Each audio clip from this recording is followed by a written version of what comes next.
نن به ان شاء الله الرحمن دی جانان صلی الله علیه وعلى آله وسلم په سیرت شروع کوو.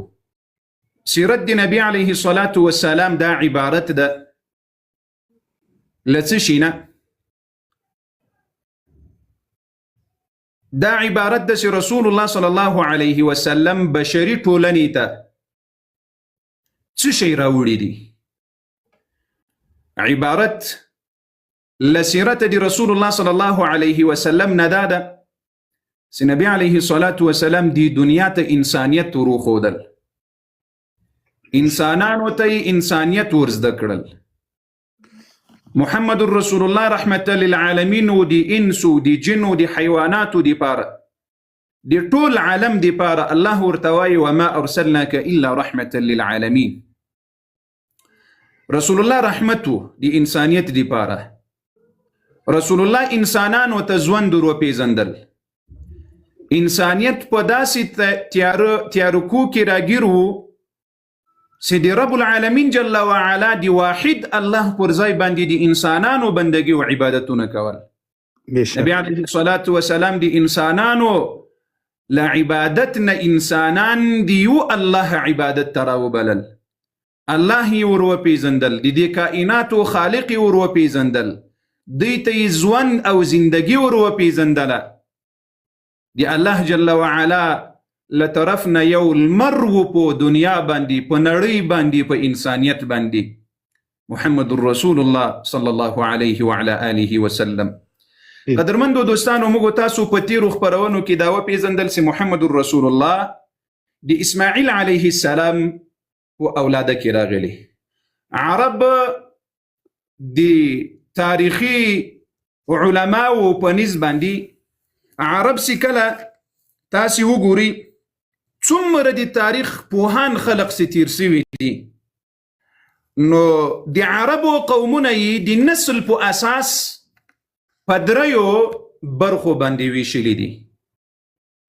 عاربه عرب موږ تاسو وپیژندل، بائده عرب، بیا عاربه عرب، بیا مستعربه عرب. بائده عرب هغه پخواني عرب دي چې د هود او صالح علیه السلام له زمانې نه چې تاریخ نه ده پاته تر اوسه. عاربه عرب هغه عرب دي چې دا اصل د یمن و، چې دا د قحطان، جرهم او وغیره سي نور کوم قبائل ولکه سبا قوم سیو، د حمیر قوم سیو، دا قبائل سیو، دا ټول د عاربه عربو هغه قبائل دي چې په دې کې ډیر قبائل نورم څه، خو دغه دوه قبائل ډیر زیات مشهور و. دغه قحطان سی بیا په دې کې د حمیر او د سبا دغه قبائل راغلي دي. نو جرهم قبیله ده چې جرهم قبیله مکه المکرمه ته راغله او مکه المکرمه یې آباد کړه. مکه المکرمه دښته وه، غرونه و، نه اوبه وې، نه بوټي و، یو څه پکې نه و. په تیرو خپرونو کې تاسې دا زده کړل. کله چې اسماعیل علیه السلام راغلل، دغه له عاربه عربو نه کله دوستي وکړله ورسره او دغه جرهم قبیلې دې ته لور ورکړله. نو د اسماعیل علیه السلام لدینا اولاد راغلل، دغه اولادیت د اسماعیل علیه السلام مستعربه عرب ویلی کیږي. څه شی ویلی کیږي؟ مستعربه عرب. مستعربه عرب دا د اسماعیل علیه السلام نسل ده. ګوري اسماعیل علیه السلام خپل عرب نه ده، ابراهیم علیه السلام خپل عرب نه ده، یوازې داسې له عربو سره نکاح وکړه اسماعیل علیه السلام، له عربي ښځې سره د جرهم له قبیلې نه د دې اولادي کې چې عرب راغلل، دې ته مستعربه عرب ویلی کیږي. چې محمد رسول الله په دغه مستعربه عربو کې د نسل راغلی ده. الله اکبر. اللهم صل وسلم وبارك على حبيبنا ورسولنا محمد صلى الله عليه وعلى آله وسلم. قدرمندو دوستانو، کله وخت چې انسان لږ فکر او سوچ وکړي د الله په دې کائناتو کې، په دې مخلوقاتو د رب العالمین جل وعلا کې، نو دی به دا د دنیا جوړښت د کائناتو جوړښت او په دې کائناتو مخلوقاتو کې چې کوم خاص مخلوقات د رب العالمین جل وعلا دي، نو دا به بیا په دې باندې د دې لپاره دلالت وکړي چې د ما رب جل وعلا په ربوبیت کې یو ده، په الوهیت کې یو ده، او په اسماء او صفاتو کې یو ده. نعره تکبیر. الله اکبر. الله اکبر. په دې عقایدو په درس کې خو به تاسې اورېدلي وو چې ربوبیت څه معنا، الوهیت څه معنا او اسماء الصفات. په دې کائناتو کې چې لیږ فکر او سوچ وکړي یو انسان چې الله جل وعلا دا مخلوقات، کائنات، ملائکه او انسانان وغیره وغیره دا کوم ترتیب ورته غوره کړی ده او بیا یې په دې کې څه خاص کړي دي، نو انسان یقینا د خپل فکر دې ته رسوي چې د ما رب په ربوبیت کې یو ده. الله جل وعلا په ربوبیت کې شریک نه لري، الله جل وعلا په الوهیت کې شریک نه لري. اله العالمین واحد او احد ذات ده، لا شریک ذات ده. بشک کله وخت کې تاسې دا د اسمانونو جوړښت ته وګورئ. فخلق الله السماوات السبع فاختار عليا منها. الله جل وعلا دا اسمانونه پیدا کړل. دا یو څو مقدماتي خبر. الله جل وعلا چې دا اسمانونه پیدا کړل، بیا یې په دې اسمانو کې وم اسمان غوره کړل، خاص کړل. د چا دپاره؟ د خاصو ملایکو دپاره. د چا دپاره؟ د خاصو ملایکو دپاره. او بیا د دغه وم اسمان داسې خاص ده په څه خاطر چې دا د رب العالمین جل وعلا عرش او کرسی ته ډیر نږدې ده. یا الله جل وعلا عرش او کرسی ده به بیا پیژنو ان شاء الله الرحمن.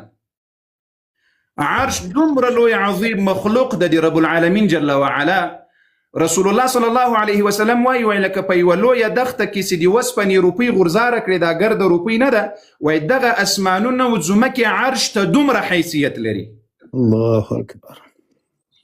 یا لکه په یو باټلۍ یو سطل کې چې دا د وسپنې روپۍ غورځاره کړې، دا وسره اسمانونه، دا وسره ځمکې دومره حیثیت لري. چاته؟ وعرش د رب العالمین جل وعلا ته.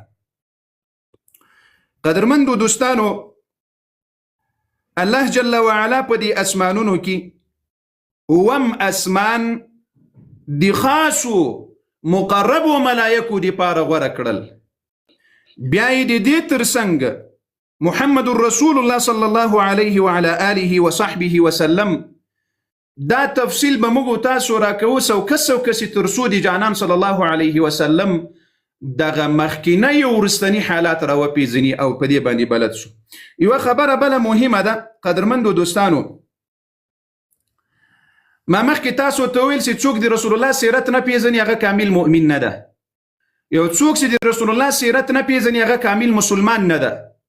یو څوک چې محمد رسول الله صلی الله علیه وسلم غواړي وی پیژني او د ده سیرت زده کړي، نو له ده نه به مخکینی خبرې او وروستنی خبرې، یعنی مخکینی تاریخ او د رسول الله تاریخ چې کله مقایسه کړي، نو ان شاء الله الرحمن دی به یوې ښکلې او پاکې نتیجې ته په سیرت کې رسیږي ان شاء الله. موږ ولې د ابراهیم علیه السلام سیرت را شروع کړو؟ موږ ولې اوس له نبي علیه السلام نه مخکې دا زمانه پیژنو؟ ځکه موږ د ښه او بد بیا جلا کړون نسو کولای، ښه او بد نسو پیژندلی. که چیرې موږ فقط یوازې د محمد رسول الله سیرت را شروع کړو او له ده نه مخکې هغه زمانه هغه حالات پرېږدو، نو انسان ته دا فکر به هم پیژنو، د هغوی اعمال به هم پیژنو، بیا به وروسته د رسول الله صلی الله علیه وسلم په سیرت چې مو شروع وکړله په ډېر ښکلي انداز به ښکلې نتیجې ته انشاءالله رسیږو.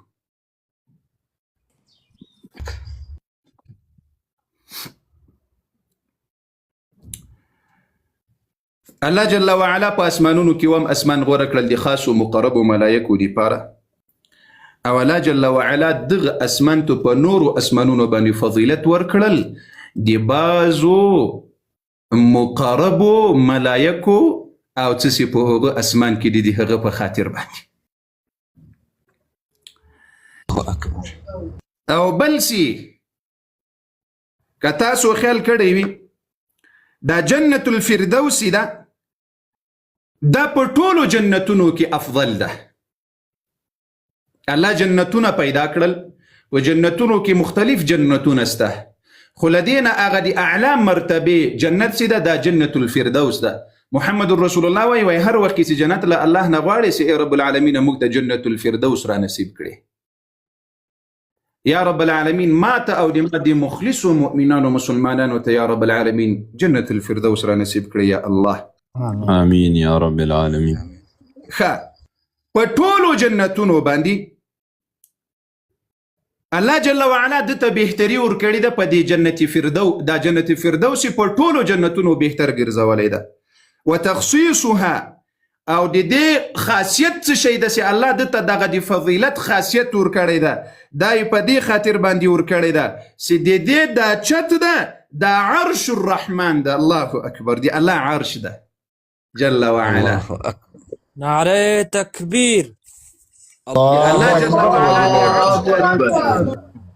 الله جل وعلا چې دا اسمانونه پیدا کړل په دې اسمانونو کې یوم اسمان بهتر کړل په نورو اسمانونو باندې. بیا الله جل وعلا جنتونه پیدا کړل په دې جنتونو کې الله جل وعلا یو جنت بهتر کړل په دې ټولو جنتونو چې هغه ته جنت الفردوس وایي. جنت الفردوس وایي.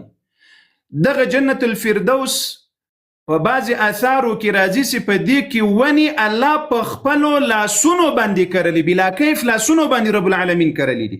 الله اکبر. سبحان الله. په بعضې اثارو کې راځي چې رب العالمین جل وعلا په خپله باندې په دې باغونو کې د دې جنت سیوری را نصیب کړي. یا الله امین یا رب العالمین. یا رب ما ته او د ما دغه بعضو مخلصو ملګرو ته یا رب العالمین الله دې وکړي چې لیف هم را باندې بند نشي ان شاء الله. موږ ته د موږ دوستانو د موږ دغه پاک زړونه الله ته معلوم دي. ان شاء الله د خپل ځان دې دعا کوو بیا نه بندېږي. ښه بشک جزاک الله. دا جنت الفردوس بل فضیلت دا الله په دې نورو جنتونو ورکړی چې د دا چت سیده دا عرش دی رب العالمین جل وعلا ده. دا چت دی عرش دا د جنت الفردوس په سر باندې چت ده. یعنی د جنت الفردوس خلق به د الله جل وعلا عرش داسې ګوري په ورځ پسې دی په جنت کې وي. دا عرش به ورته معلومیږي. الله اکبر. الله اکبر. بیا په دې کې لوړ مقام محمود ده چې بیا به وروسته درته راسي د نبي علیه السلام په سیرت کې. په اسمانونو کې خو تاسو ته دا معلومه سوله، په جنتونو کې دا درته معلومه سوله. اوس ملایکو ته راځو. ومن هذا الله جل وعلا په دې مخلوقاتو کې ملائکه غوره کړلې. بیا په دې ملائکو کې الله جل وعلا بعضی ملائکه غوره کړلې او بهتري کړلې په نورو ملائکو باندې. چې هغه ملائکه څوک دي؟ جبريل علیه السلام ده، میکائیل علیه السلام ده او اسرافیل علیه السلام ده. دې ملائکو ته الله دومره عظیم مقام ورکړی ده. دې دریو ملائکو ته جبريل علیه السلام خو سردار دی ملائکو ده، او دی الله جل وعلا له طرفه چې څومره انبیا او ته وحی راغلي د ټول دی جبريل علیه السلام راوړي دي. د دې ترڅنګ میکائیل علیه السلام ده. میکائیل علیه السلام دا په بارانونو، په ارزاقو، په بادونو، په دې باندې الله مقرر کړی دی. د وظیفه هم دغه ده. بیا د دې ترڅنګ اسرافیل علیه السلام دا الله جل وعلا د هغې شپېلۍ دپاره پیدا کړی ده چې د قیامت چې کله قیامت راځي دی به په کې پوک وهي، انسانان به مړه کېږي. او د قیامت په ورځ چې کله الله دی بیرته راژوندی کړي، اول به دی راژوندی کېږي چې کله په دې شپېلۍ کې پوک وهي نو ټول مړي به راپورته سي له قبرونو.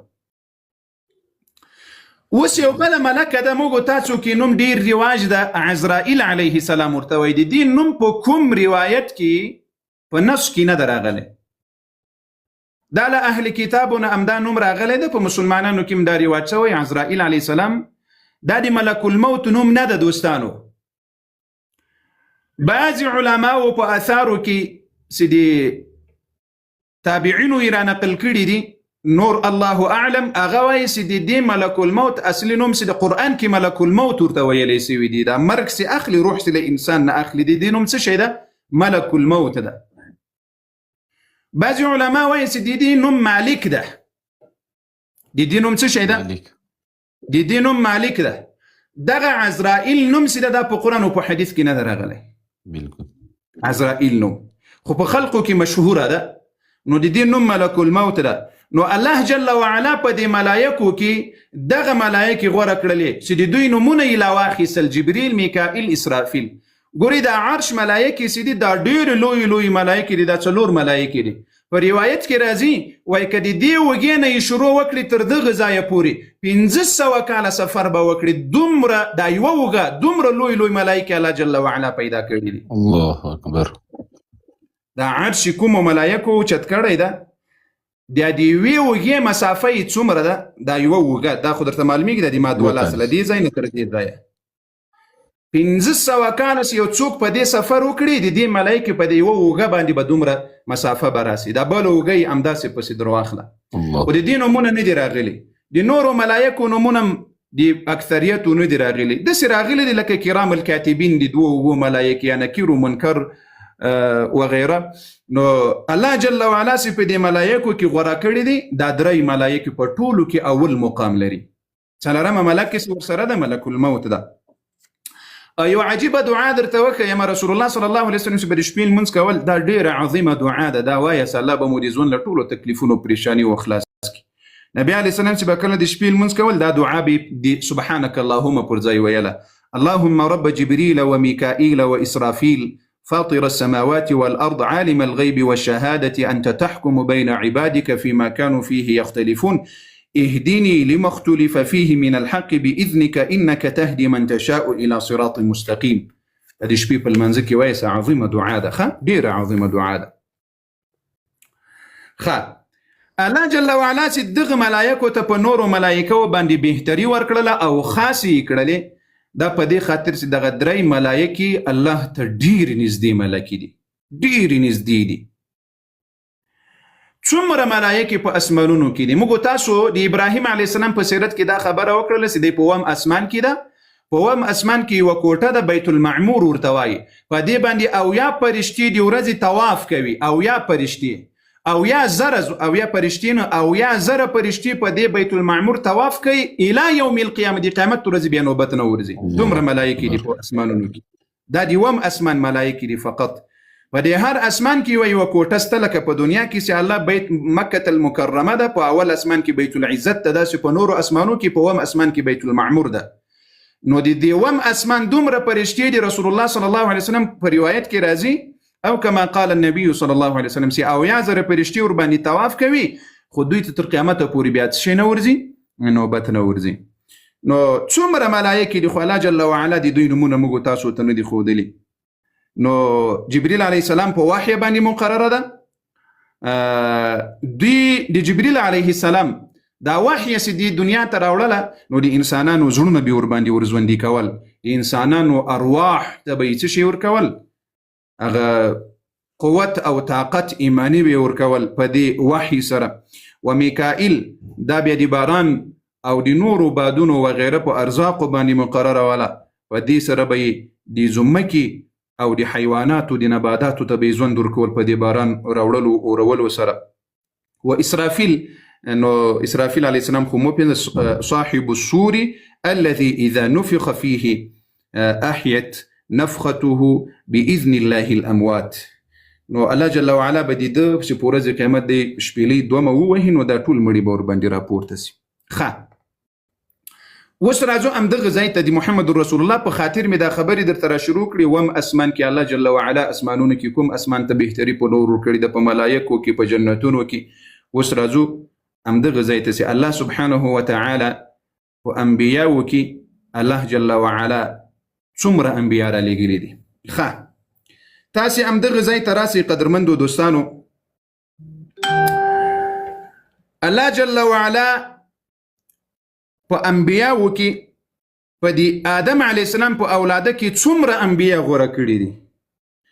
وهم 124,000 یو لکو څلوروي زره انبیا الله جل وعلا کوم زیات په دې انبیاو کې غوره کړي دي.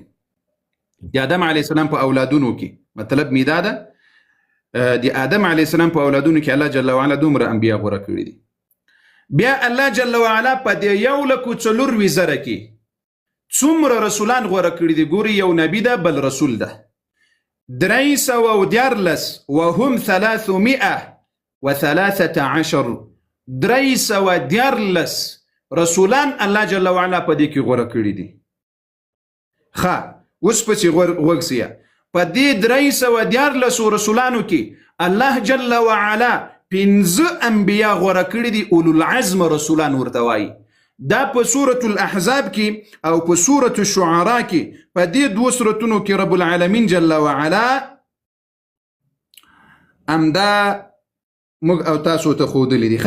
څه شی راته ښودلی دی په سورة الشورى کې سورة الشورى سورة الاحزاب الله وایي واذ اخذنا من النبيين ميثاقهم ومنك ومن نوح وابراهيم وموسى وعيسى بن مريم په دې 1,400,000 انبیاو کې د آدم علیه السلام په دې ټوله اولاده کې الله 1,400,000 انبیا غوره او بهتر کړل بیا یې په دې 1,400,000 انبیاو کې رب العالمین جل وعلا 314 رسولان غوره او بهتر کړل بیا یې په دې 314 رسولانو کې 15 اولو العزم رسولان غوره کړل بهتري کړل بیا یې په دې 15 اولو العزم رسولانو کې دوه خپل دوستان جوړ کړل دي ځان دا دوه څوک دي خلیل الله ابراهیم علیه السلام او بل خلیل الله څوک ده حبیب الله محمد صلی الله علیه وسلم حبیب الله یو خلیل الله ده بل حبیب الله ده خلیل الله ابراهیم علیه السلام ده حبیب الله محمد رسول الله صلی الله علیه وعلى آله وسلم په دې باندې پوه سوالسته تکبیر الله أكبر ولله الحمد اللهم صل وسلم وبارك على حبيبنا محمد وعلى آله وأصحابه أجمعين قري بدي آياتونو كسرازي شرع لكم من الدين ما وصى به نوحا والذي أوحينا إليك وما وصينا به إبراهيم وموسى وعيسى أن أقيموا الدين ولا تتفرقوا فيه ودو آياتونه کې الله اولو العزم رسولان یو لکه 4,000 ټول انبیا دي 314 رسولان دي په دې 314 رسولانو کې وو اولو العزم 15 اولو العزم رسولان دي بیا په دې کې دوه هغه د لوی مرتبه خاوندان دي ابراهیم علیه السلام ده او محمد رسول الله ده په دې ټولو کې خلاصه لټولو نه اعلی او لوړ مقام سره رب العالمین جل وعلا او انبیا او رسولانو کې چاته ورکړی ده هغه حبیبنا صلی الله علیه وعلى آله وسلم اللهم صل وسلم وبارك على حبيبنا محمد وعلى آله وصحبه أجمعين خا وسوغوري رب العالمين جل وعلا دي أنبياء بو أولادك دي آدم عليه السلام أولاده خلطول أنبياء بو كراغلل ووس دي أنبياء بو أولادك رب العالمين جل وعلا دی اسماعیل علیه السلام اولاده دی ټولو انبیاو په اولاده کې غوره بهتره کړل متوجی سي دا زه درته وایم چې مخکې وروسته دا سیرت ډیر مهم دی ټولو مؤمنانو مسلمانانو لپاره اسماعیل علیه السلام سره ګوري دا خبره تړلې ده اسماعیل علیه السلام اولاده الله جل وعلا غوره کړل په دې ټول دی آدم علیه السلام په اولاده کې سي بني کنانه ورته ویلی کیږي بني کنانه دا کنانه بن خزیمه دغه کنانه بن خزیمه سیده دا د اسماعیل علیه السلام په اولاده کې ډیری خاخونه لري ډیر قبائل لري خو په دې ټولو کې رب العالمین جل وعلا د آدم علیه السلام نه راواخله تر دغه زمانې پورې الله څوک غوره کړل بهتري کړل بني کنانه یې غوره کړل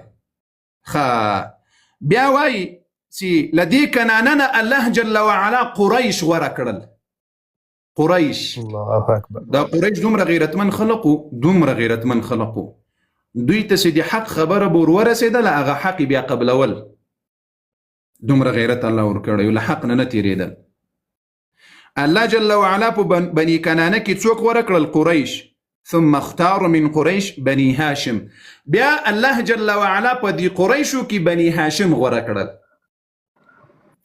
څوک غوره کړل بني هاشم غوره کړل بني هاشم څوک دي د نبی علیه الصلاة والسلام پلار عبد الله ده دی هغه پلار عبد المطلب ده دی هغه پلار هاشم ده دا په سیرت کې مد هیروي الله جل وعلا د آدم علیه السلام په اولاده کې د اسماعیل علیه السلام اولاده غوره کړله د اسماعیل علیه السلام په اولاده کې بني کنانه یې غوره کړل بني کنانه کې الله جل وعلا قریش غوره کړل په قریشو کې الله جل وعلا بني هاشم غوره کړل ثم اختار من بني هاشم سيد ولد آدم محمدا صلى الله عليه وعلى آله وسلم بیا الله جل وعلا رسول الله صلى الله عليه وسلم په بني هاشم کې غوره کړ اکبر دغه خبرې مه هېروئ ښه دا تاریخ به نور بیا انشاءالله سیرت به نور که خدای کې ویل ښه به ورته متوجه کېږي که د رب رضا چې دا خبرې ډېرې راباندې زیاتې نه سي دغه مقدماتي خبرې دي چې سم مسر ورباندې خلاص دا د رسول الله صلی الله علیه وسلم په اړه باندې چې بني کنانه الله غوره کړل د اسماعیل علیه السلام په اولاده کې په هغه کې بیا قریش غوره کړل بیا په قریشو کې بني هاشم په بني هاشمو کې الله جل وعلا محمد رسول الله غوره کړل وكذلك اختار اصحابه من جمله العالمين الله جل وعلا وز محمد رسول الله دی پاره څوک غوره کوي الله اکبر الله اکبر دا د صحابه دا د فاس زه درته وایم دا زده کړي په دې سر خلاص کړي الله جل وعلا ټول دنیا ورته وکتله د محمد رسول الله دی پاره په ټول دنیا کې د سړي زمن پیدا نکړل الله جل وعلا مکه مکرمه کې مهاجر و انصار ورته پیدا کړل رسول الله صلی الله علیه وسلم تاسو وګورئ په ټول دنیا کې الله جل وعلا قبائل غوره کړل قومونه یې غوره کړل کورنیان یې غوره کړل بیا په دې کې محمد رسول الله غوره کړل خاتم النبيين نو د دې لپاره اوس خو بهترین خلق پکار دي نو واختار منهم السابقين الاولين واختار منهم اهل بدر واهل بيعه الرضوان واختار لهم من الدين الله جل وعلا سابقون الاولون ابو بکر ورته انتخاب کړل عمر ورته انتخاب کړل علي حیدر ورته انتخاب کړل عثمان ذو النورين ورته انتخاب کړل دا ټول سابقين اولين دي وسابقون الاولون من المهاجرين بیا په دې کې الله جل وعلا په دې کې چې هغه تر ټولو بهترین خلق ول هغه د اهل بدر د بدر د غزا د نبی علیه السلام چې اولنۍ غزا ده دا 300 بدر صحابه چې رسول الله سره و څومره و 314 ښه بالکل 314 الله اکبر یعنی الله جل وعلا تاسو وګورئ دغه د صحابه و چې الله ورته انتخاب کړي د رسول الله د پاره سره اې د ما پیغمبره 314 رسولان راغلي دي خو دغه د 314 صحابه و مقام به داسې د تا د پاره وي چې د تا به په هر قدم کې همدغه شي کومک وي لکه د پخواني امتونو چې خپلو انبیاو مدد و کومک کړی اکبر بشک نو بیا بیعت الرضوان چې په دې کې 1500 کم و زیات صحابه رسول الله صلی الله علیه وسلم نو بیا الله جل وعلا د دغو د پاره کوم شریعت غوره کړل هغه کامل دین ورته پسې غوره کړل په آسماني دینونو کې چې هغه د اسلام مبارک دین ده سنن موږ تاسو الحمدلله الله جل وعلا د دې مبارک دین پیروان جوړ کړو یا ربي لك الحمد كما ينبغي لجلال وجهك ولعظيم سلطانك نعره تكبير الله اكبر ولله الحمد ولله الحمد بدي خو پوي سوالاسته وس براسو دي رسول الله امته نبي عليه الصلاه والسلام امت الله جل وعلا غوره کړل په ټولو امتونو باندې واختار امته صلى الله عليه وسلم على سائر الامم نبي عليه الصلاه والسلام امت الله په ټولو امتونو غوره کړی ده تاسو وګورئ دغه سپکو بې عزتو خلقو توایم دا ټول عمر سي په توهین او سپکاوي په کنزلماري کې تیر کړی ده دا تاسو نه ښیي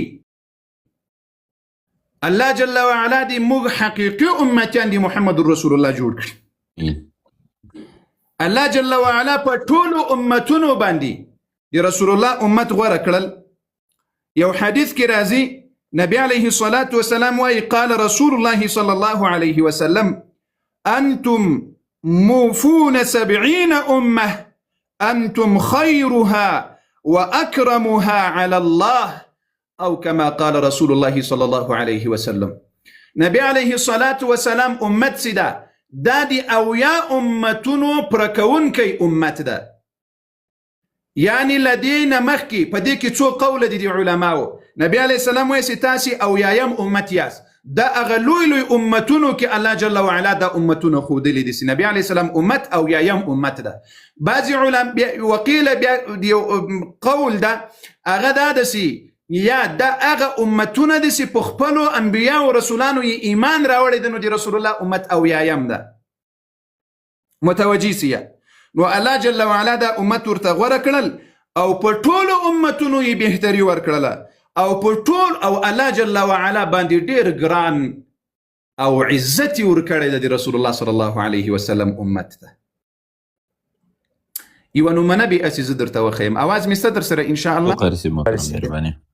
ګورئ مسلمانانو، رسول الله صلی الله علیه وسلم امت ته الله څنګه عزت ورکړی ده. پخوا چې بچا پخواني امتونو کې چې بچا زنا وکړله سر به په دروازه لیکلي اوسې دا زاني ده، یا چې به یې بله ګناه کړې و په تندي و په دیوال په غځای الله ښکاره کول رسوا کول به یې چې هره ګناه به یې کړې و الله رسوا کول، یا چې به کله امتونو قومونو به د انبیاو مخالفت وکړل الله به عذابونه ورباندې رانازلول.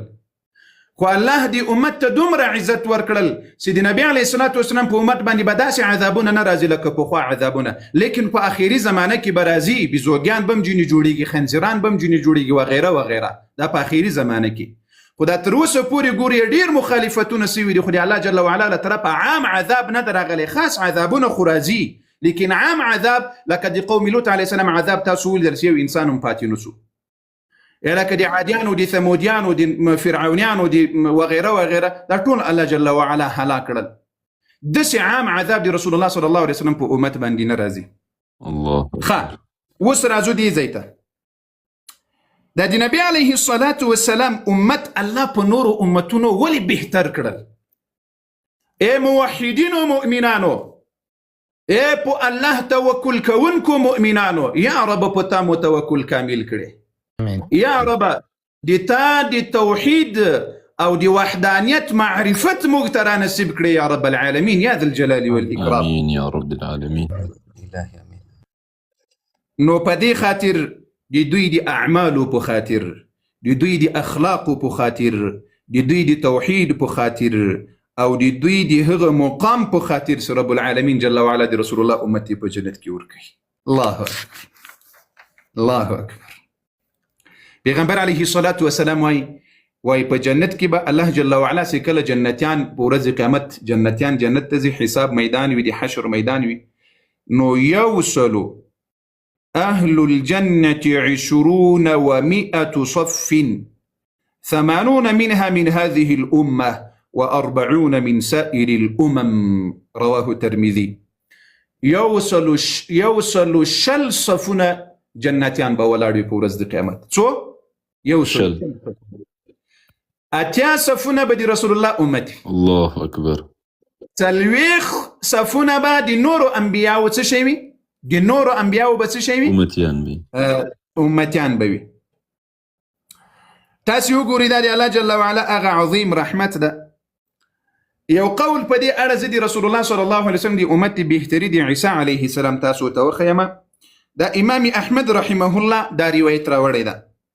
نبی علیه الصلاة والسلام وايي، ابي درداء رضي الله عنه وايي، سمعت ابا القاسم صلى الله عليه وعلى آله وسلم يقول إن الله تعالى قال لعيسى ابن مريم إني باعث من بعدك أمة إن أصابهم ما يحبون حمدوا وشكروا وإن أصابهم ما يكرهون احتسبوا وصبروا.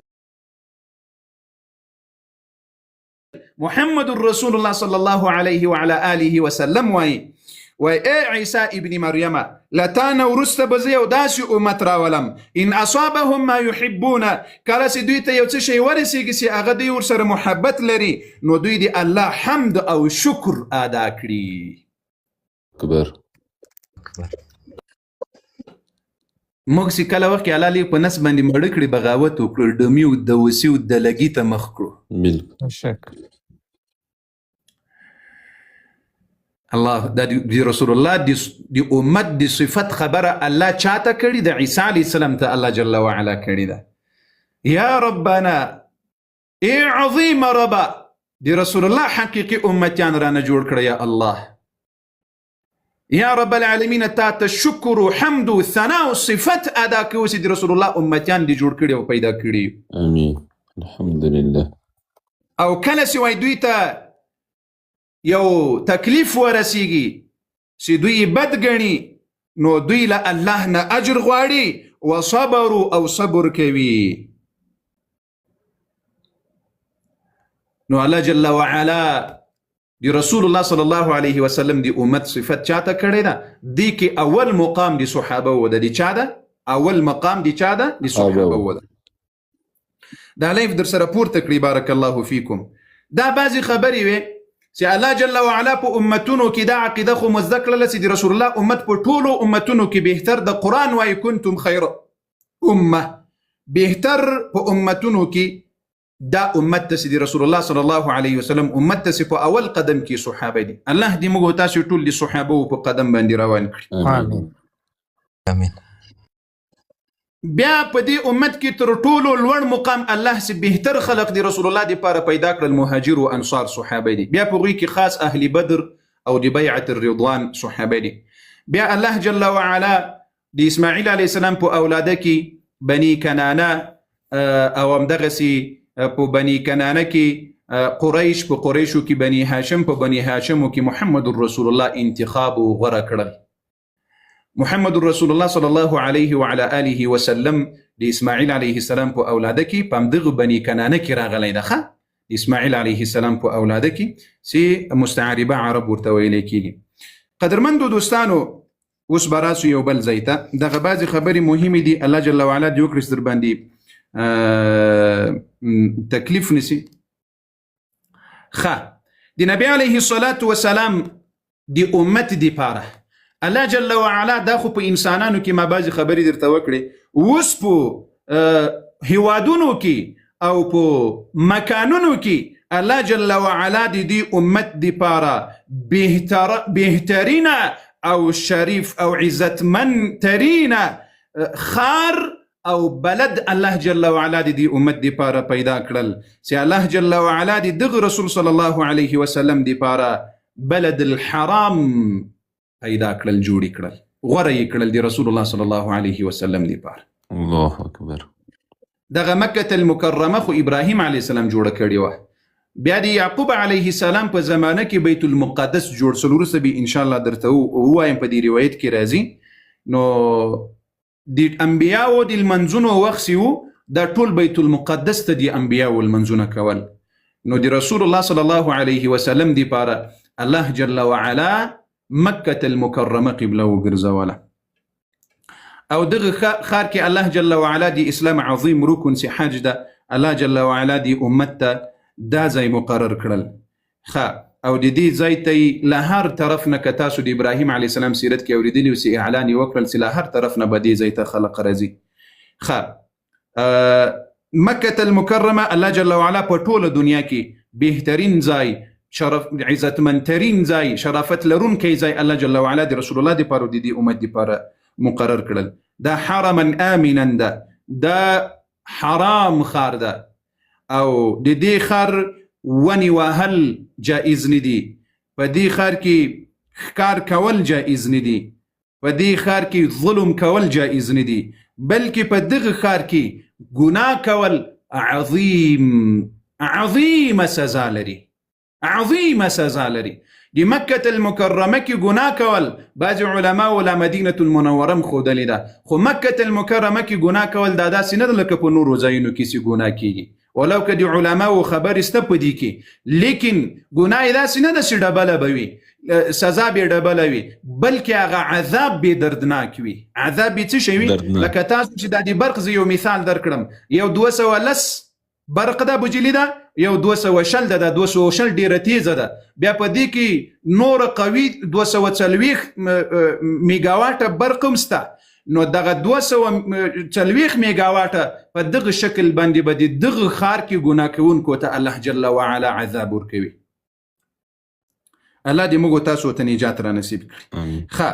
قدرمندو دوستانو، الله جل وعلا دې موږ تاسو ته په دې سیرت باندې توفیق را نصیب کړي. دوه خبرې د مکې د عمرې او د حج په فضیلت درته کوم، ځکه دا خبره د مکې له شان سره راغله. پیغمبر علیه الصلاة والسلام وايي عن ابي هريره رضي الله عنه ان رسول الله صلى الله عليه وسلم قال العمرة الى العمرة كفارة لما بينهما والحج المبرور ليس له جزاء الا الجنه. پیغمبر علیه السلام وايي عمره تر بلې عمرې پوری کول په دې مابینځ کې دا د ګناهونو دپاره صفایي او کفاره ده. یو عمره دی وکړه تر بلې عمرې پوری، او د دې په منځ کې چې څومره ګناهونه صغیره ګناهونه له چا نه سوي الله جل وعلا به په دې عمره ورته صفا کړي. والحج المبرور، حج مبرور پاک حج کول لګناهونو نه صفا حج کول ليس له جزاء الا الجنه د دې بدله نسته مگر جنت رسول الله صلی الله علیه وسلم وایي الله یا رب تیر نصیب آمین. مکة المکرمه هغه عظیم خار د دوستانو دا وپیژنئ دا اوس کوم سیکولران او ملحدین د کفر غلامان دي دا اوس د رسول الله دی وطن ته غلطي ارادې لري اله العالمین دی حرمین و شریفین و حفاظت وکړه اله العالمین دی رسول الله دی وطن حفاظت وکړه اله العالمین دی رسول الله دی دغه دی وحی دی مرکز حفاظت و ساتنه وکړه یا الله آمین. خدای عز وجل هیڅ منافق و مرتد و ظالم و کافر په دې باندې ما مسلط کوي چې څوک غلطي ارادې دی رسول الله وطن ته لري اله العالمین تباہ و برباد و هلاک و رسوا و شرمنده و ذلیل یې کړي په دنیا که مسلمان وي که کافر وي یا رب العالمین تباہ و برباد و نیسو نابودي کړي آمین یا رب العالمین. الله عظیم ذات د مسلمانانو و دی عظیم خار باندې الله قسم اخلي الله جل وعلا په داسې څه قسم نه اخلي چې هغه د لویي او د عزت خاوند نه وي والتين والزيتون وتور سينين وهذا البلد الأمين الله وایي د ما د په دغه امین خار باندې قسم وي لا اقسم بهذا البلد وانت حل بهذا البلد الله جل وعلا قرآن کې څو ځایه په دغه عظیم خار باندې قسم کړی ده دا دونه عظیم خار ده رسول الله صلی الله علیه وعلى آله وسلم چې په حجة الوداع کې به بیا ان شاء الله دا درته راسي د دې عظمت به بیا زه تاسو ته وښیم قدرمندو دوستانو دغه عظیم خار دومره زیات فضیلت لري عمره پکې ادا کول حج پکې ادا کول سی جزای او بدلی جنت ده قدرمندو دوستانو دغه یو روایت هم په دې اړه ضرور ده چې الله دې وخت را باندې نه ضایع کوي چې وخت را باندې زیات نشي عبد الله ابن زبير عن النبي صلى الله عليه وسلم انه قال صلاة في مسجدي هذا افضل من 1000 صلاة فيما سواه الا المسجد الحرام دوستانو پیغمبر علیه الصلاة والسلام وایي په مسجد نبوي کې یو لمونځ کول په زرو لمونځونو بهتر ده زرو لمونځونو الله اکبر په مکة المکرمه کې په حرم شریف کې یو لمونځ کول تر یو لکو لمونځونو بهتر ده الله اکبر. ما یو وخت کې حساب را کول یو انسان چې او یا کاله ژوند وکړي د ده دا ټول منځونه را حساب کې چې یو یې نه قضا کړی نو دا به یو نیم لک لمونځونو ته ورسیږي څو ته یو نیم لک. خو په حرم شریف کې که پنځه لمونځونه دې وکړل یوه ورځ پنځه لکه لمونځونه دې وکړل الله اکبر سبحان الله. پنځه لکه په مدینة المنوره کې یو لمونځ په زرو یو بل روایت ته خو په هغه کې لږ ضعف سته خو پروا نه کوي که ضعف پکې ستم چې یو لمونځ په مسجد نبوي صلی الله علیه وسلم کې په 50,000 لمونځونو باندې ده ښه الله اکبر. ښه قدرمندو دوستانو محمد رسول الله صلی الله علیه وسلم وای اول کور د عبادت سی په دنیا کې جوړ شوی د مکة المکرمه ده ګوري بیت الله دی الله کور یو د انسانانو کورونه دی یو د الله د عبادت کور ده دا وپیژنئ نو باز که څوک وایي چې دا اول کور جوړ شوی ده ول د انسانانو په څه شي کې ژوند کول په کورونو کې دا د عبادت کور د مراد د جنې ښه بیت الله دی عبادت دی رب العالمین جل وعلا دی ادا کېدلو دی پار اولنی کور مسجد دا څه شي جوړ شوی ده دا مکة المکرمه مسجد حرام دوم مسجد چې جوړ شوی ده دا بیت المقدس جوړ شوی ده یعقوب علیه السلام جوړ کړی ده او مکة المکرمه ابراهیم او اسماعیل علیه السلام جوړ کړی دي دریم ځای چې جوړ شوی ده په دې کې بیا د علماو اقوال دي په دې کې بیا څه شي ده د علماو دي خبرې دي قدرمندو دوستانو محمد رسول الله صلی الله علیه وسلم دی عظیم خارنه وسړلی سوی ده موږ تاسو کله کله ګیلی کو لباز فاسقان و ډمان و عزت خرسون کونه امام محمد رسول الله صلی الله علیه وسلم چې کله لمکی مکرمین هجرت کول خلق قدر و نکړل والله انك لخير ارض الله واحب ارض الله الى الله ولولا اني اخرجت منك ما خرجت قال رواه ترمذي نبی علیه الصلاة والسلام وایي چې ای مکی خاره والله قسم چې تر بهترین خاری الله ته محبوب خاری او ما ته محبوب خاری خدا قومي در نباسي کدی ز نه ایستلی زبلتان نه وی وتلی د محمد رسول الله اخیرنی خبره سی کله هجرت کول ابو بکر بن هور سره د مخې داسې د مکی خواته راواړول صحیح نه ښه د مکة المکرمه بل خاصیت دا ده چې په ټوله دنیا کې داسې ځای نشته چې هغه د قبله وي یوازې قبله سي ده هغه مکه المکرمه ده. د دې ډیر خاصیتونه دي. بل خاصیت یې دا ده چې دې ته به په بولو کې نه مخ کوي نه به شا کوي. دا هغه د الله عظیم کور ده. که ته په امریکا کې، که په روس کې، که په چین کې، که په افغانستان کې، که په بل ځای کې، دې ته به د بولو په وخت کې نه شا کوي نه به مخ کوي. صحیح ده؟ دا بل آداب ده. د مکه دومره عظیم ښار ده د رب العالمین جل وعلا. رسول الله صلی الله علیه وسلم وهو خير أهل الأرض نسبا على الإطلاق. دی نبی علیه الصلاة والسلام لنسبنا بهترین نسب په دنیا کې دی بل چا نسته، نه مخکې نه وروسته. پوهیږي یا؟ ښه. او عزتمنترین نسب دی رسول الله صلی الله علیه وعلى آله وسلم. او په دې باندې دی محمد رسول الله صلی الله علیه وسلم په نسب دی د دښمنانو لا شاهدي ویلې ده. کله وخت چې ابو سفیان رضی الله عنه د نبی علیه السلام سر سخت دښمن و چې د اسلام نو قبول کړی. کله چې ملک الروم پښتنه جنی وکړه د دې نسب په اړه باندې، نو ابو سفیان رضی الله عنه ورته ویل سي د قوم سي د شرف ترين نسب ده د محمد رسول الله. نعرة تكبير. الله أكبر ولله الحمد. نعرة تكبير. الله أكبر ولله الحمد. فهو محمد صلى الله عليه وسلم ابن عبد الله شماري، ابن عبد المطلب، ابن هاشم، ابن عبد مناف. عبد المناف ندخ عبد مناف ده. بن قصي، بن كلاب، بن مرة، بن كعب، بن لؤي، بن غالب، بن فهر، بن مالك، بن نضر، بن كنانة، بن خزيمة، ابن مدركة، ابن إلياس، ابن مضر، ابن نزار، ابن معد، ابن عدنان، ابن إسماعيل، ابن إبراهيم عليهم الصلاة والسلام. فأنبياء ودي الله جل وعلا دي درودنا أو سلامنا ورحمتنا.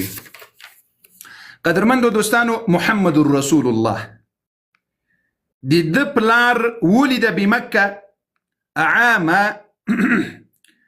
81 قبل الهجرة. یو اتیا کاله له هجرت نه مخکې عبد الله صاحب پیدا شول. دا خبرې در سره نوٹ کړئ، ډېرې مهمې خبرې دي. داسې مړه غوږونه راته مه کښېني، داسې مړه غوږونه مو نیولي دي، ته بس ووایې چې قصه ډېره سره خرابه ده. سم بیدار کښېنئ. دا د جانان صلی الله علیه وسلم د هغه پیغمبر سیرت دا عبادت ده، بشک دا په نیک عمل را یو ځای یاست. ښه او نو تاسې وګورئ، نو کله کله هغه افریقایي متل به درته وایم، وایي کارغم په خپله ژبه کې شعرونه وایي. نو اوس دا خلق وګورو، د رسول الله سیرت وګوره. یا رب په موږ رحم وکړي. یو اتیا قبل الهجره کې دی وفات شوی ده، پیدا شوی ده. وهو اصغر ابناء عبد المطلب. دی عبد المطلب دغه اخیرنی زوی و. وكان أبوه قد نذر لئن ولد له 10 أبناء وشبوا في حياته. عبد المطلب هو يلوي كتير مات الله لس زمن راكرل او دي ما په ځوان کې ځوانان سول، نو زبا یو له کعبې سره حلالوم. نو کله وخت کې چې دوی لس سره ځوانان سول، نو دغه وخت کې په مکه المکرمه کې هبل بت، دا تر ټولو لوی بت و چې له شام نه یې راوړی و، چې په دغه وخت کې قریش مشرکان سوي وو. دا شرک څو وخت راوړی، چا راوړی، دا وروسته بیا خبره په بله خپرونه کې درته راځي. خو فقط په دغه وخت کې یې وارې تاسې د نبي علیه السلام دا نسب لیک وپېژنئ چې سر مو خلاص.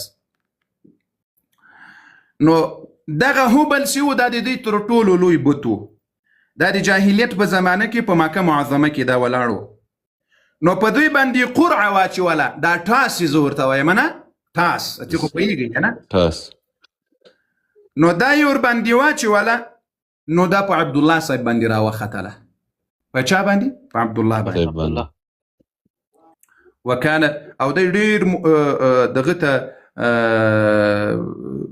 عبدالمطلب ته ډېر ورباندې ګران و. نو کله وخت کې چې په ده باندې دا پټه راوختله، نو بیا هغه د منع کول او نور شنه خو ډیر دی. بیا دوی عبد الله صاحب راواخیستل د یو خان په پچه کې واچول سي مو خان د دې په بدل کې حلال کړي. هغه دغه وخت کوډګرو یا هغه په وخت کې ساحران سي څوک چې دوی به قدر ته درلودل هغه ورته وی چې د ما حلال او د په بدل کې یو خان حلال کړه. نو بیا سي بیا پچه واچول لسو خان به د دنوم به وسی لسو خان کراو وختل نو لسو خان به علالو او که د نوم راو ختل د عبد الله صاحب نو بیا لسو خان پسې اضافه کو حلالو به لسو وارد عبد الله صاحب نوم راو ختل. فلما وصل الى المدينه من دايره ازوان سول كلس رازوان سول نو دای خل دین اخلاص ول نو دغه عبد الله صاحب بعضی علما د تاریخ لیکي سیدای د 28 کلو سیدای وفات شو د نبی علی السلام پلار. بعضی علما وایي سینا 25 کلو عمر سیدای وفات شو.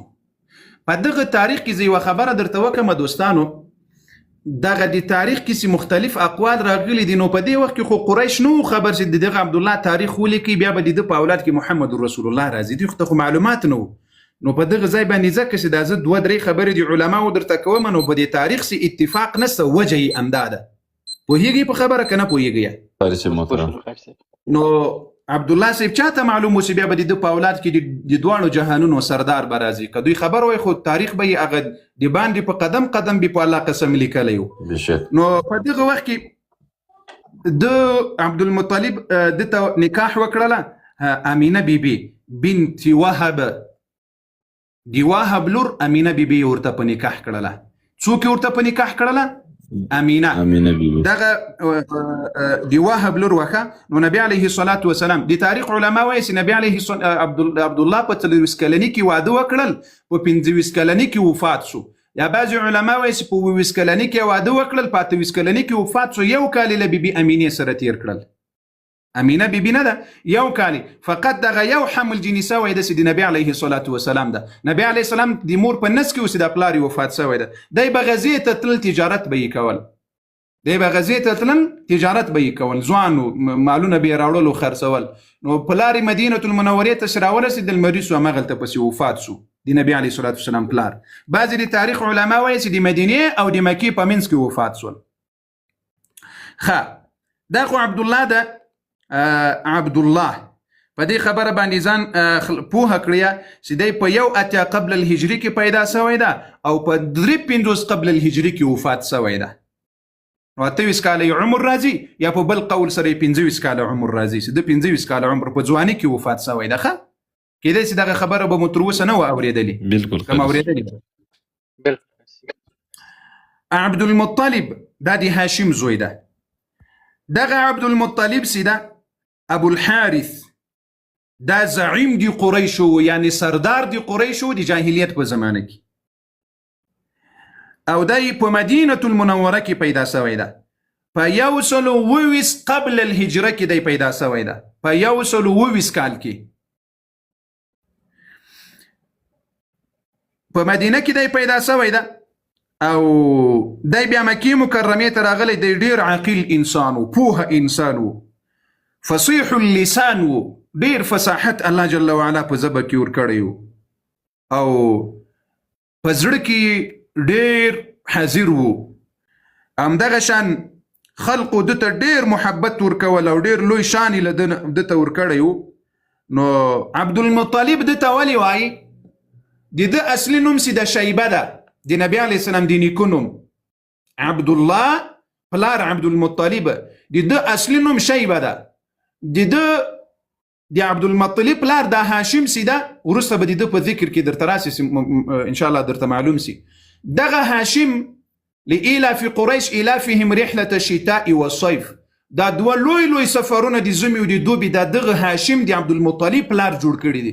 نو د به تجارت شام ته کول نو د به پلار تلل بل ورسي په سفر روان ده په مدینه المنوره کې کوزده وکړله. نو کله چې کوزده وکړله هغه بیبي سره یو ورځ دوه ورځې تیر کړې دغه عبد المطلب جنې پیدا شو. کله چې عبد المطلب پیدا شو د هاشم سیبورونه ور باندې نو خبر چې د مغرارو په مدینه کې پیدا شوی ده. نو د اسلامور نه پیدا شو د سپین سره یو څه شی وو سپین سره یو. نو موري په د باندې نوم کې خودل شیبه شیبه سپین سره یا سپینګری ته ویلی کېږي. نو دغه د ده نوم بیا سې کله وخت کې دغه تره مطلب ورباندې خبر شو، د هاشم صاحب ورور د مطلب په نور د مه هېروئ، بیا به انشاءالله په سیرت کې ټولې خبرې درته یادېږي. مطلب صاحب سې کله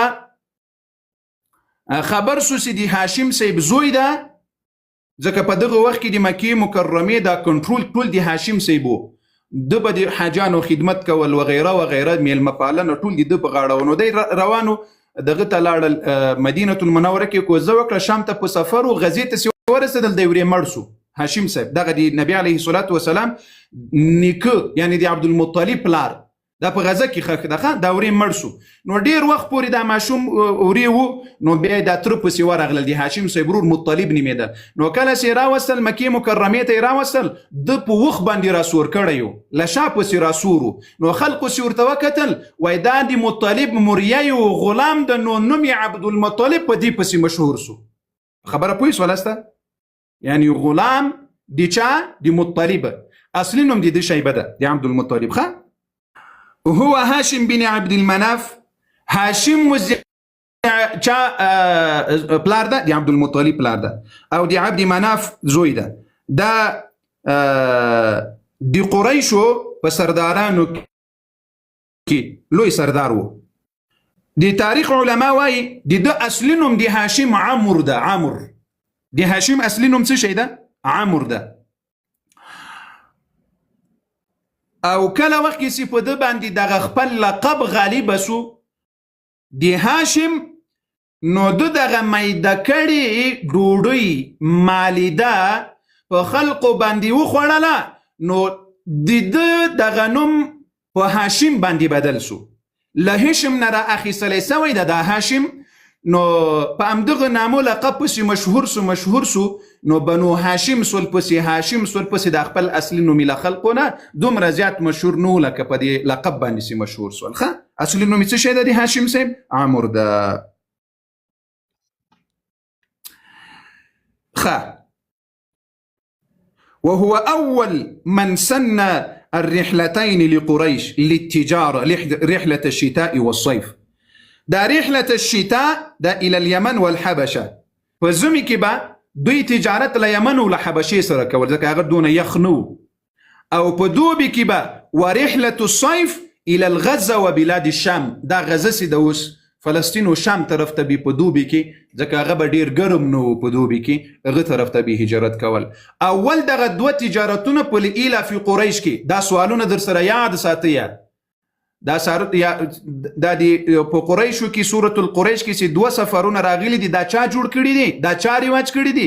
دا د نبی علیه الصلاة والسلام دغه اول نیکه رواج کړي دي چې عمر ده او لقب هاشم ده.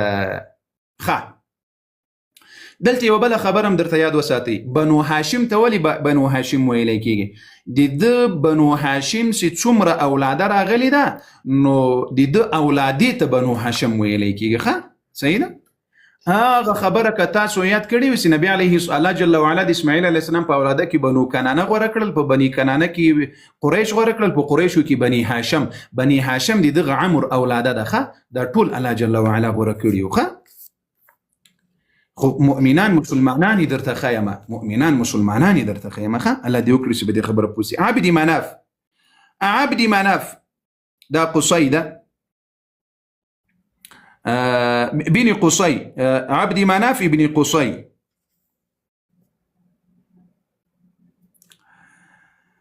دته به په د مکه مکرمه کې یو ځای د بطحا ورته وایي، دته به د دې لقب ورکړی قمر البطحا، سپوږمۍ د دې بطحا د منطقې وادي ده او شاوخوا د اوسېدونکي هم درلودل. وکان له امر قریش بعد موت ابيه، دی له پلار له مرګ نه وروسته قصي چې کله مړ سول، نو دته د قریشو سرداري ورپاته سوله. دا خبرې لکه ډېر باندې ذاتي، خو زه به کوشش وکړم چې زر درته ووایم. دې ځای کې راته متوجه سي. وهو عبد مناف، دا عبد مناف چې ده دا د قریشو په سردارانو کې تیر سوی. د ده نوم چې ده مغیره ده، المغیره. د ده نوم څه شی ده؟ د عبد مناف، مغیره یې نوم ده، او عبد مناف لقب ده. ښه، د ده زوی چې و مطلب و، هاشم و، عبد شمس و، نوفل و، ابو عمرو، ابو عبید، دا د په اولادونو کې راغلي دي او دا په مکه المکرمه کې چې د رسول الله په وخت کې څومره عربو ټول دي اولادونو کې راځي دا قبایل اکثریت د دوی راځي بعضې نور هم شته نو په دې کې وانذر عشیرتک الاقربین نو دا آیات چې کله را نازل سول ام د دغه اولادونو ته چې مطلب و هاشم و عبد شمس و نوفل و عمرو وغیره دی په مکه المکرمه کې کله چې وفات شو وهو جد الرابع لعثمان ابن عفان رضی الله عنه عثمان ابن عفان لرسول الله سره په څوم نیکه کې یو ځای کېږي په څلرم کې دې ځای ته غوږ سي نبی علیه السلام د هاشم په اولاد کې راغلی ده عبد الشمس دا د هاشم ورورو عثمان ابن عفان د په اولاده کې راغلی ده نو رسول الله صلی الله علیه وسلم عثمان ابن عفان د روافض او مجوسیان سي واستوهین کوي د نبی علیه الصلاة والسلام په څلرم نیکه کې ورسره یو ځای کېږي څوک عثمان ابن عفان رضی الله عنه او یو بله مهمه خبره دا درته وکړم والتاسع لإمام الشافعي رضي الله عنه امام الشافعي صاحب چې د اهل سنت والجماعت په څلورو مذاهبو کې یو امام ده د بیا په نم نیکه کې له عثمان ابن عفان سره یو ځای کېږي په نهم نیکه کې امام الشافعي رحمه الله د دې په سیرت کې بیا ان شاء الله بیا یو وخت کې که خدای کوي خبرې درته کوو قصي بن كلاب بن مره بن كعب قصي دا دی عبد مناف پلار ده سيد قريش في عصره په خپل وخت دی سردارو دی قريش ورئيسهم او رئيسه قيل هو اول من كان له ملك من بني كنانه دی اول باچاو په بني كنانه وکي یو قول دس راغلی ده چې اول باچا د اسماعیل علیه السلام په اولاده کې راغلی ده څوک راغلی ده دغه قصي راغلی ده د چا پلار ده د عبد مناف پلار ده تاسې به م وایسه چې قاري صاحب دا خو د دومره راته ګرانه کړل پروا نه کوي چې ښه موسر ورباندې خلاص شي بارک الله فیکم دی ماشوم و چې پلار یې مړ شو نو د په شام کې تر ډیره وخته پورې ژوند کول بیا وروسته راغلل مکې مکرمې ته راغلل او اکثریت مؤرخونو لیکلي چې د ده نوم زید او یزید ده دا قصي چې ده د ده اصلي نوم اکثریت مورخینو لیکلي چې یزید و او یا زید و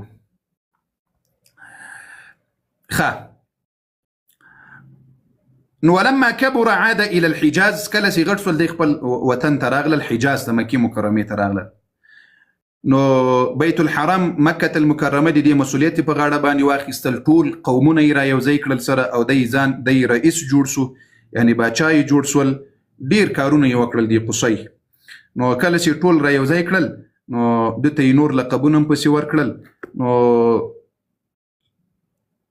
ډیر زیات افتخار به عربو په ده باندې کول دا د نبی علیه الصلاة والسلام څوم نیکه ده یو دوه درې څلره پنځم نیکه یې ده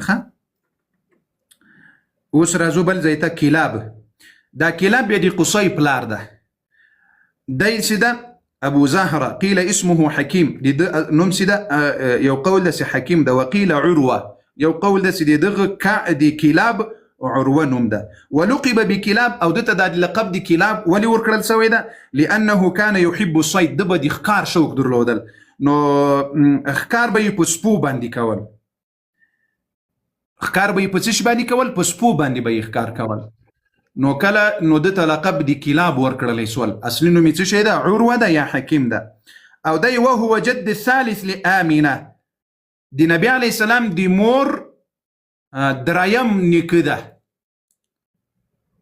څوم نیکه یې ده دریم نیکه یې ده کعب ده بیا کعب دغه مره د کلاب پلار ده داسې ده أبا يقظة وهو جد السادس لأبي بكر الصديق رضي الله عنه فدغ مره کې ابو بکر رضی الله عنه په شپږم پلار کې له نبی علیه السلام سره یو ځای کېږي په څوم پلار کې په شپږم پلار کې ابو بکر رضی الله عنه سره یو ځای کېږي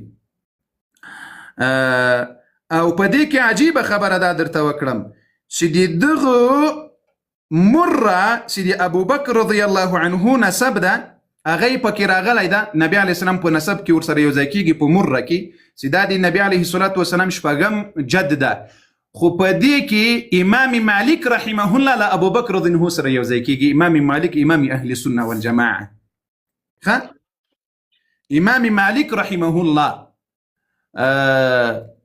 لوی امام د اهل سنت والجماعه په څلورو مذاهبو کې دا له چا سره یو ځای کېږي؟ له ابو بکر رضی الله عنه سره او په شپږم نیکه کې له نبی علیه الصلاة والسلام سره یو ځای کېږي.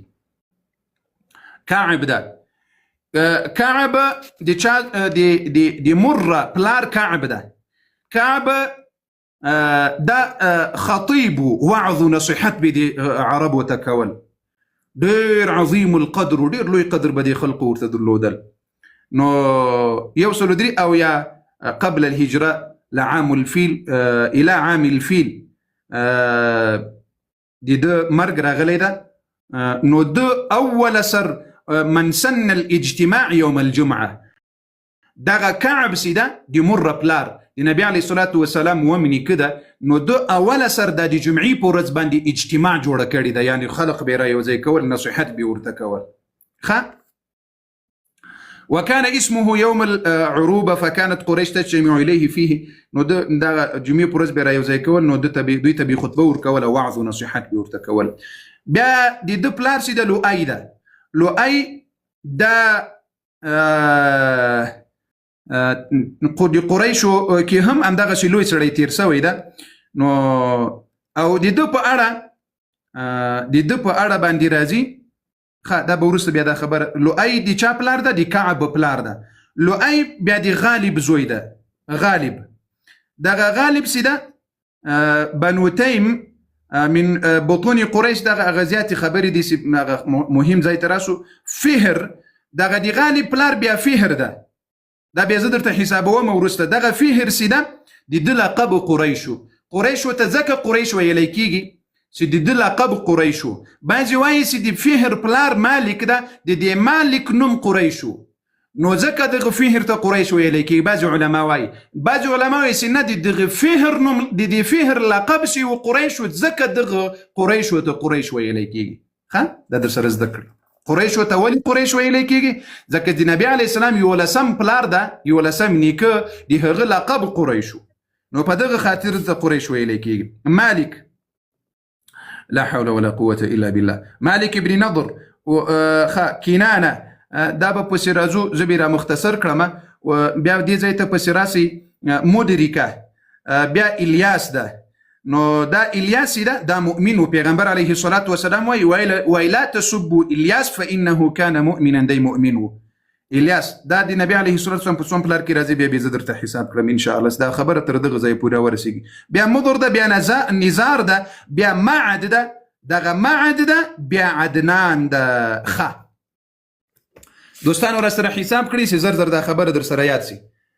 عبد الله د نبی علیه السلام پلار، عبد المطلب بني هاشم عبد مناف قصي كلاب مرة كعب لؤي غالب فهر يولسم پلار نیکه د نبی علیه السلام چې د لقب قریشو. هاشم خو مو پیژندل دا یولس. مالک نضر كنانة خزيمة پنځلسو. مدركة إلياس مضر نزار معد شلسو. عدنان يويسو. دغه عدنان يويستم نیکه د رسول الله صلى الله عليه وسلم. تر دغه ځایه پورې تاریخ ټول صحیح ده او دغه عدنان سیده دوستانو دغه معد عدنان دا لمیلاد نه 600 کاله مخکې پیدا شوی دی. میلادي تاریخ درته معلومیږي کنه معلومیږي؟ میلادي تاریخ 600 کاله مخکې پیدا شوی ده. لعیسی علیه السلام نه 600 کاله مخکې پیدا شوی دی. اوس تر دغه ځایه پورې د رسول الله صلی الله علیه وسلم تاریخ ثابت ده. د ټولو مؤرخینو شک پکې نسته تر دې یوستم نیکه پورې. اوس له دغه عدنان نه تر اسماعیل علیه السلام پورې په دې کې اختلاف ده. کله وخت چې بل عدنان نه پورته د نبی علیه السلام پلرونه ښودل کېدل نبی علیه السلام ورته ویل دا دروغ ده. خو دغه عدنان سیده په دې کې شک نشته چې د اسماعیل علیه السلام په اولاد په المسیانو کې راغلی ده. د عدنان اسماعیل علیه السلام په څه شي کې راغلی؟ په لمسیانو کې. نو 22 څوک سو؟ اسماعیل علیه السلام. 23 څوک سو؟ ابراهیم علیه السلام. نو تر دغه 21 پلاره پورې د نبی علیه الصلاة والسلام تاریخ ثابت ده او صحیح ده. دا نسب کې کوم شک او شبهه نسته. له هغه نه پورته بیا بعضې علماو نومونه راوړي دي چې د عدنان پلار څوک و داسې پسې ځه، خو د دې حقیقت نه ده معلوم. الله اعلم. دروغ پکې زیات دي. صحیح ده؟ دروغ پکې څه شي دي؟ دروغ پکې زیات دي. قدرمندو دوستانو، د نبی علیه الصلاة والسلام دغه سیرت مبارک سي نن موږ بعضې خبرې پکې وکړلې، دا له یاده مه باسئ. ان شاء الله الرحمن